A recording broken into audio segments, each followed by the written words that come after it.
Olá, na Real na TV vai entrevistar hoje Cláudio Couto, que é cientista político e professor da Fundação Getúlio Vargas. Cláudio, obrigado por comparecer ao nosso programa mais uma vez. Eu que agradeço. Cláudio, está todo mundo sem entender nada, né? Mais ou menos quase todo mundo, né? A verdade é que se esperava uma semana com calmaria para o presidente Temer, talvez sem nenhuma nova notícia da Lava Jato, e com o governo ganhando tempo, porque está esperando a decisão do TSE, está esperando a decisão do STF. Mas, de repente, na sexta-feira, a coisa começou a mudar, né? Assuntos que agitaram. Primeiro, a demissão da Maria Silva Bastos, do BNDES. Segundo, essa ROC, como se diz no xadrez, né? Essa troca no Ministério da Justiça com o Ministério da Transparência. Isso causou uma certa perplexidade, né? E você começou a semana agitado, quando você esperava que o governo estava ganhando um tempo para tentar recompor as suas forças, está esse assunto sendo discutido e gerando algum movimento nas áreas econômicas e financeiras. Como é que você explica, como é que você vê essa situação? Olha, lembra muito o governo Sarney, né? Parece um pouco aquele movimento do Sarney, ou aquele movimento de final ali de governo Collor, quando tenta se recompor, mas mais o Sarney. Por que isso? Porque parece um governo que busca um reposicionamento das peças, aproveitando a imagem do xadrez que você utilizou, para tentar ainda uma sobrevida no tempo que lhe resta. Ainda que essa sobrevida possa significar, daí a comparação com o Sarney, um governo de arroz com feijão, né? Um governo que toca rotina, toca questões triviais e perde muito a capacidade de produzir realmente transformações significativas, mas sobrevive. E eu imagino que a jogada do Temer nesse momento passe muito por aí, né? Isso é o que me parece, pelo menos, a possibilidade mais forte nesse momento. Você reforça a sua base de sustentação no Congresso, você cria se não uma maioria, pelo menos uma minoria forte o suficiente para evitar qualquer tentativa de processo de impeachment. Você toca a economia no cotidiano, no dia a dia, nos pequenos arranjos que do Ministério da Fazenda é possível pilotar, mas você abdica de qualquer ação de maior envergadura, né? Por que isso? Porque logo que saiu o escândalo da gravação do presidente Temer, o que se imaginava, ou pelo menos muita gente pôde imaginar, e não era nenhum absurdo pensar isso naquele momento, é que o presidente Temer ele talvez renunciasse logo, né? Que ele não tivesse condições de sobreviver, havia se tornado um pato manco, né? Para usar aquela expressão, um presidente já em fim de mandato, ainda que há mais de um ano e meio do fim do mandato propriamente dito, e não teria mais condições de fazer nenhuma reforma. O esperado era a renúncia ou uma cassação rápida no TSE, já que o impeachment seria uma coisa demorada.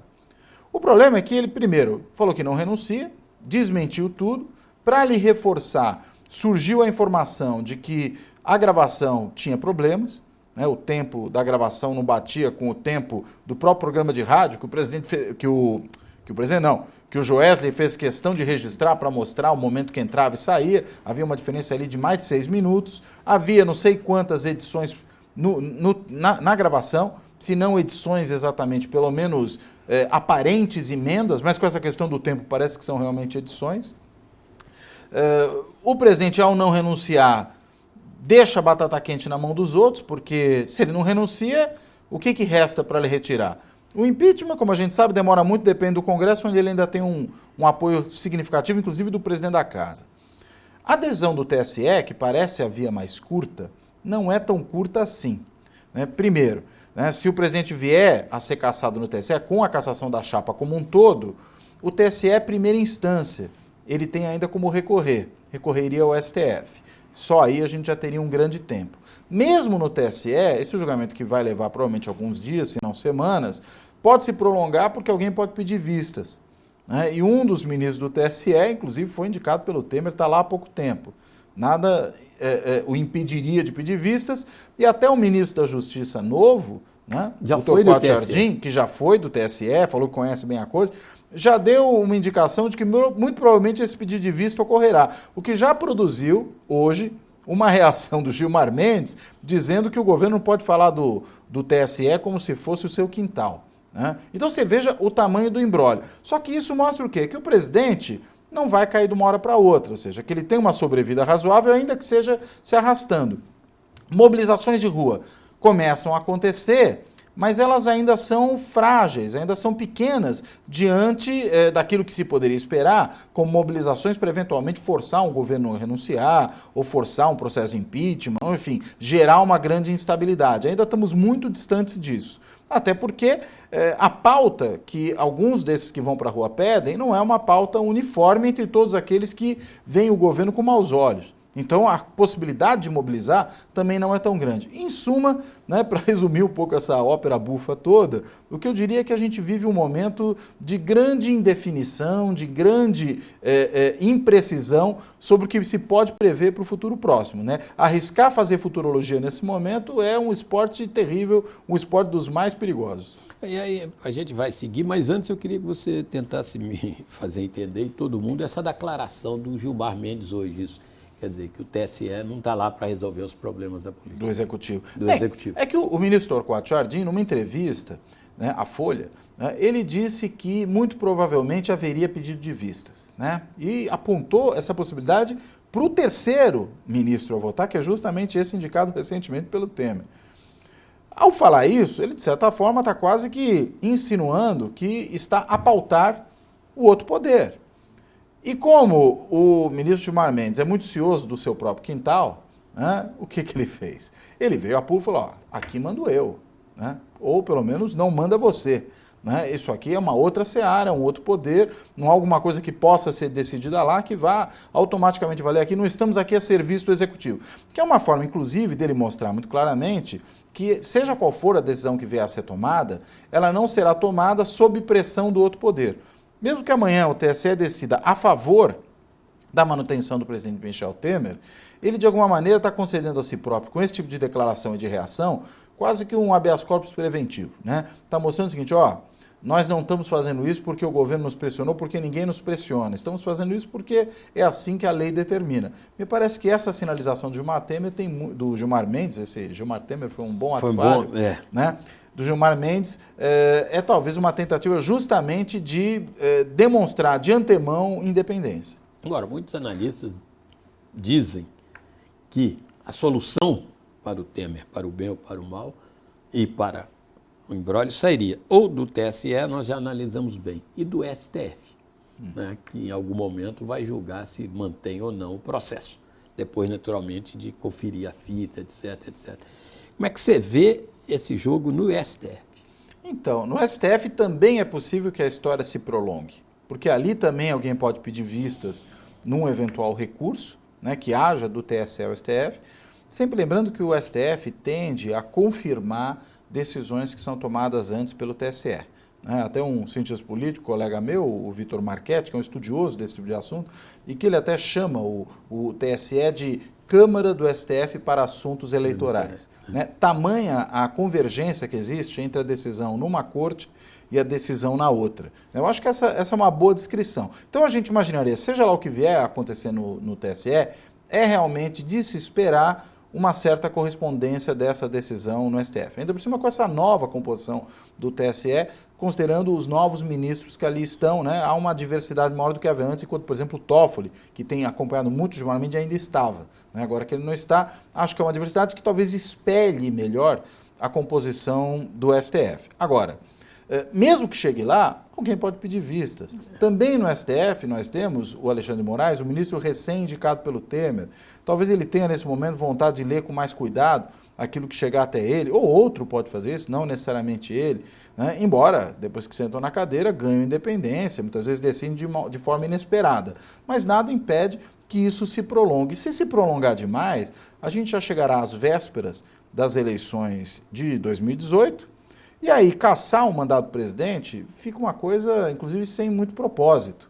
Né? E aí, talvez, simplesmente se deixe para as calendas gregas. Esse é o aspecto sobre a questão do problema eleitoral, digamos assim, lá atrás, da chapa dos dois. Sim. Mas quanto à questão do processo em si, que o STF também tem que Você dar diz uma o processo da Lava Jato. É, o processo da Lava Jato.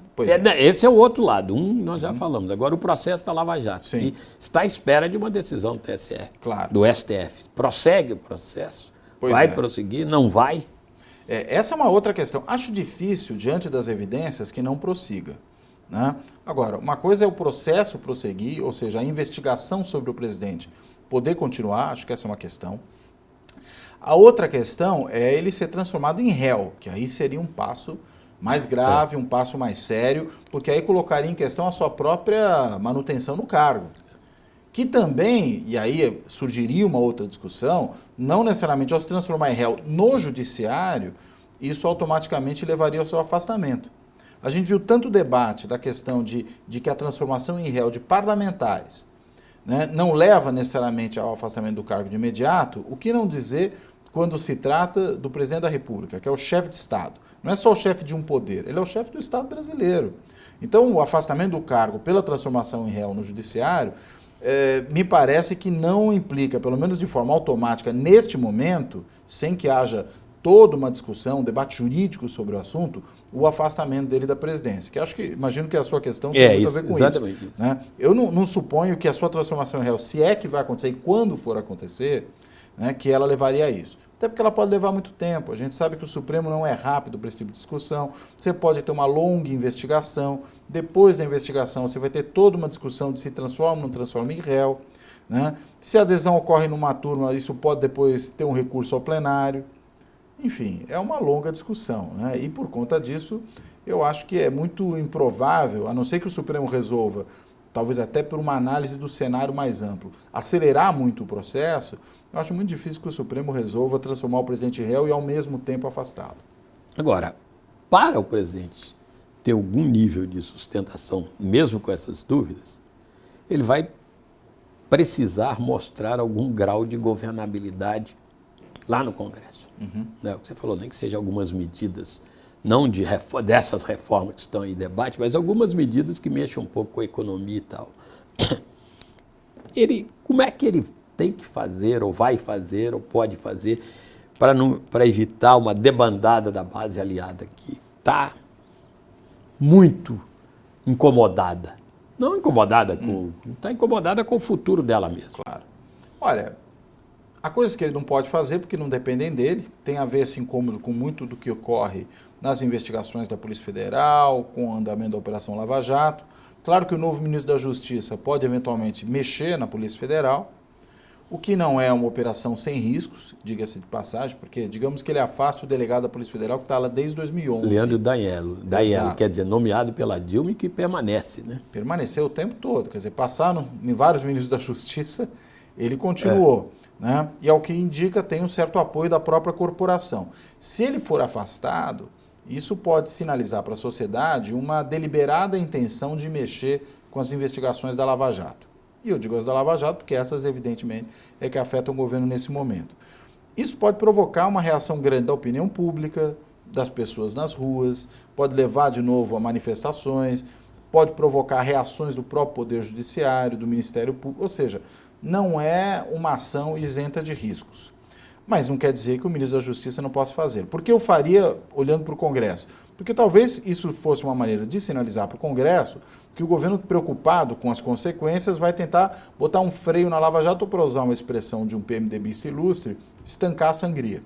Né? Se estancar a sangria, talvez para alguns represente um alívio, ainda que seja momentâneo. Acho que essa é uma primeira questão. Segunda, vai se continuar a fazer política no Brasil como sempre se fez. Ou seja, pela troca de cargos, pela liberação de alguns recursos, né? A construção daquela base fisiológica no Congresso, isso já está dado, isso deve continuar. Um governo lutando pela sobrevivência, o que muitas vezes pode fazer é aumentar as concessões. Existe uma, vamos dizer, possibilidade mais otimista, não só do ponto de vista do governo, mas do ponto de vista de uma certa agenda do país, que é o governo tentar a fuga para frente, ou seja, ele tenta mobilizar a sua base no Congresso, aprovando medidas importantes, medidas de impacto do ponto de vista da recuperação econômica, de sinalizar um horizonte mais positivo, né? E com isso mostra que é um governo que ainda tem vitalidade. O problema disso é que é aquele paradoxo do cachorro que persegue a própria cauda, né? Para fazer isso, ele precisa ter um mínimo de força. Ele vai fazer isso para demonstrar que tem força. Mas onde que essa engrenagem efetivamente engata? Né? Não é tão fácil produzir esse engate nesse momento de crise.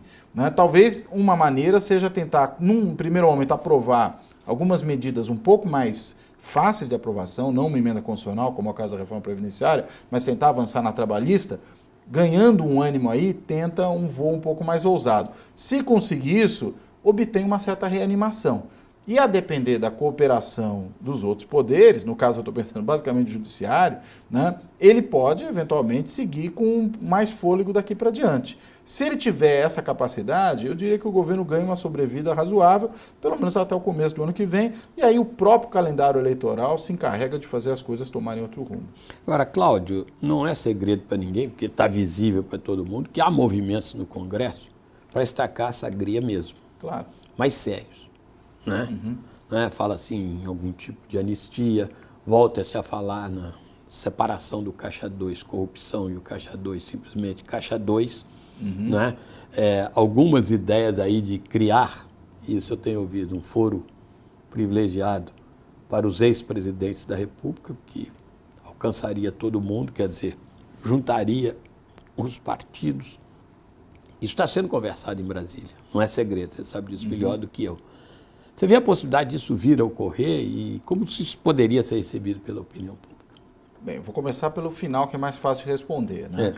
Se isso vier a ocorrer, a recepção tende a ser péssima, né? Porque, afinal de contas, é um grande trem da alegria judiciário. Né? Quer dizer, seria uma maneira de salvar a pele de um monte de gente, ou de pelo menos produzir uma pele mais grossa, né? Capaz de resistir às pancadas aí que vêm do sistema de justiça. E claro que, diante desse cenário em que se revelou tantos problemas do ponto de vista, se revelaram tantos problemas do ponto de vista da probidade, da honestidade, da condição da coisa pública, uma anistia generalizada ou mecanismos de proteção como esse seriam muito negativos. Agora, qual é a chance disso ser efetivamente aprovado? Eu acho que a gente, de novo, vive um cenário de relativo paradoxo. Né? Por quê? Porque se a gente volta um pouco antes do escândalo da gravação da JBS, talvez a aprovação disso fosse mais custosa, paradoxalmente, do que se tornou hoje. Por quê? Porque a deterioração do cenário, depois desse episódio, é tamanha, a luta pela sobrevivência dos atores políticos se tornou tal, ou seja, ela chegou num nível tão elevado de degradação, que começa a se produzir uma situação em que se tem pouco a perder, por mais ultrajantes que sejam as decisões. Certo. E numa situação em que tomar decisões ultrajantes significa uma autoproteção, e quase que muitas vezes uma salvação, talvez o custo a pagar já não seja tão proibitivo. Ou seja, aquela velha ideia, estamos tão arrebentados, né, que isso aqui não vai produzir estrago maior do que aquele que já foi produzido pelo que ocorreu até agora. É a velha teoria do fundo do poço. Certo. Né, de que quando você chega no fundo do poço, as alternativas, num certo sentido, aumentam. Né? E eu acho que, nesse caso, essa possibilidade está dada também. A degradação da classe política profissional, a imagem do Congresso, a imagem dos partidos, ficou tão deteriorada, e com esse último episódio mais um pouco, que talvez se abra espaço para fazer aquilo que antes se hesitava em fazer, tendo em vista que isso pelo menos soluciona um problema, que é o problema judicial, já que o outro problema, que é a imagem perante a sociedade, esse já foi perdido mesmo. Agora, nós temos uma questão específica, né, de tudo isso aí, que é o seguinte: temos eleição ano que vem. Né? Você precisa ter uma lei eleitoral para essa eleição. Já existe? Sim, já existe, mas está se discutindo algumas mudanças. Algumas mudanças nessa lei. Que tem prazo. Tem prazo que... 4 meses. Tem que 4 ser, meses. Até, a gente está em maio, tem que ser até o final de setembro. Até o final de setembro. 4 meses, né? Praticamente 4 meses. Já está no final de maio, né? Você acha absolutamente necessária? Só um detalhe, né? Um mês é recesso. Um mês é recesso. Então são 3 meses. Você acha que há possibilidade de você ter algum aperfeiçoamento nesta lei para não termos uma repetição do cenário hoje, em 2018, 2019, no Congresso? Olha, não sei se as mudanças que estão em cursos, o quanto elas podem efetivamente contribuir para isso. Tem uma mudança que vem levando muita crítica, né, por parte da opinião pública, e que eu acho que, na realidade, seria uma mudança positiva, apesar daquilo que vem sendo dizendo a respeito dela. Eu me refiro à lista fechada. Né? Tá. Muitos dizem que a lista fechada seria uma maneira de proteger os políticos que são alvo de investigação na Lava Jato. E eu acho que é exatamente o contrário. Né? Por que isso? Porque quando você tem uma lista aberta, como a gente tem hoje, e essa é uma das propostas que está em curso, por isso estou falando dela, essa eu acho que seria um ganho. Quando você tem a lista aberta, né, o que acontece? Você esconde os políticos problemáticos no meio de todos aqueles outros que, a rigor, não tem lá grandes problemas a enfrentar. E eles são eleitos na carona dos demais, né? Você vota no candidato X, só que o seu voto do candidato X ajuda a eleger o candidato Y. O candidato X está limpinho, o candidato Y está imundo. Eles estão no mesmo partido ou na mesma coligação, um ajuda a eleger o outro e você não tem como medir muito bem as consequências desse seu voto no candidato X. Quando você fecha a lista, o que você faz? Você oferece para o eleitor, previamente, um ordenamento dos candidatos com chance de eleição. Você sabe, esse partido aqui, se eleger uns 5, quem são? São os 5 primeiros da lista. Deixa eu ver quem são. Tiver um candidato sujo ali, o eleitor vai falar, nessa lista eu não voto, eu vou para outra. Ou seja, essa proposta poderia melhorar o sistema na medida em que ela aumenta a transparência do resultado eleitoral provável. E ao aumentar essa transparência, aumenta a chance de punir partidos que venham ali com laranjas podres no pacote. Essa é a grande coisa. Agora, alguém vai perguntar, então por que eles estão propondo isso? Porque eu diria que a única preocupação dos políticos não é essa. Existe uma outra, e isso está há muitos anos em debate na Câmara, que é o custo da campanha para a Câmara de Deputados, em particular. É muito alto o custo, e o fechamento de lista é uma maneira de reduzir esse custo.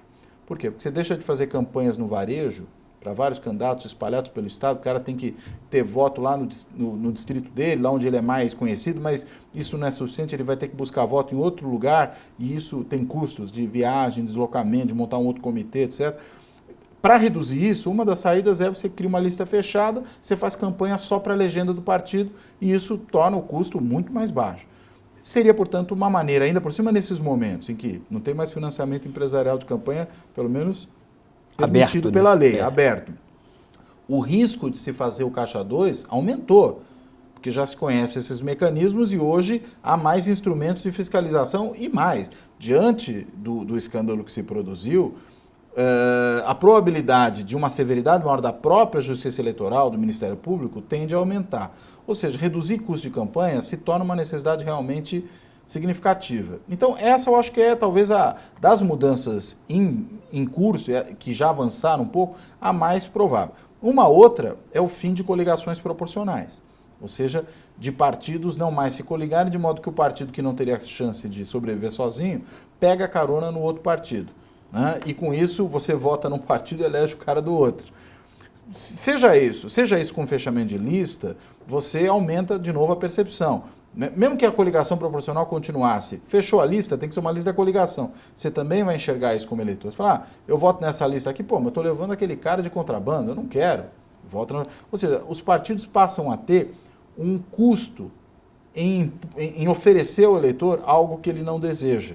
E essa, a meu ver, seria a grande vantagem. Isso tem alguma chance de passar. Mas para garantir a chamada governabilidade, né, essa palavra que quer dizer muita coisa, talvez não quer dizer nada, não é essencial você diminuir o número de partidos? Eu acho que é fundamental. Né? Isso também está em curso, outra das propostas, mas nenhuma delas foi aprovada ainda, hein? Todas elas avançaram um pouco. A outra é criar a cláusula de desempenho partidário. Né? O partido tem que ter pelo menos 3% dos votos para ter direito à representação. Isso no começo é 2%, depois aumenta para 3%, tem que ter um mínimo em vários estados. Isso estimula os partidos a se fundirem. Ao se fundirem, você diminui o número de partidos. Se isso vier acompanhado da proibição de coligação proporcional, isso também tende a diminuir o número de partidos. Ou seja, eu diria que há uma série de mecanismos que podem ser adotados e que, uma vez adotados, reduzem o número de partidos. Não é do dia para a noite, não é já nesta eleição, mas pelo menos criariam um horizonte que apresenta alguma melhora no futuro. Redução drástica do número de partidos, se é que funcionaria realmente assim, seria só por voto distrital.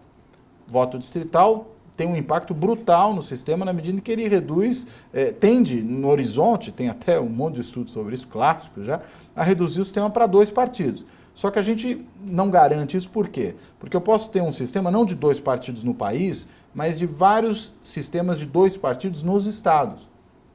E aí, na hora que você junta tudo, não vai dar 2 partidos no Congresso, vai dar muito mais. É por isso que nem o voto distrital é, desse ponto de vista, uma solução mágica, uma solução completamente eficaz para a redução do número de partidos. Agora, como a lei eleitoral é antiga e tem alguns passos, se o Congresso não mexer em nada, como está aí, dá para fazer a eleição ou a coisa vai ter que ter algumas definições ou do TSE ou do STF, ou seja, judicializar também a questão da lei eleitoral para 2018? Olha, necessidade de judicializar não há. Existe uma lei eleitoral que vigorou nas últimas eleições.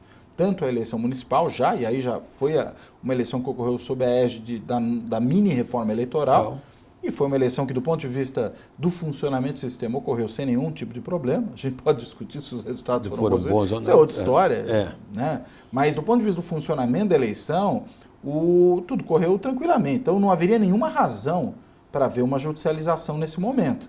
É claro que sempre alguém pode tirar um coelho da cartola, né? Ou, sobretudo, às vezes, um promotor ou um juiz resolve encontrar ali um problema e, de repente, por uma provocação de um partido, criar alguma coisa onde antes não existia. Como foi, por exemplo, alguns anos atrás, aquela verticalização das coligações. Não havia foi uma coisa que mudou tudo, né? Não, e que produziu o efeito contrário ao preconizado, né? Porque a ideia era nacionalizar os partidos, né? O efeito foi estadualizar mais os partidos. Foi o oposto. Né? Por quê? Porque partidos que não podiam se coligar nos estados de uma maneira diversa daquela como se coligavam no nível federal, o que eles optaram por foi por nem se coligar no nível federal, para ficar completamente livres nos estados. Resultado, você pulverizou mais o sistema. É muito complicado, Cláudio. É por isso que é melhor não tirar o coelho da cartola. Exatamente. Olha, Na Real, na TV, volta na próxima semana, sempre às 14h, com uma nova entrevista ao vivo. Cláudio, muito obrigado. Obrigado a você. Até lá.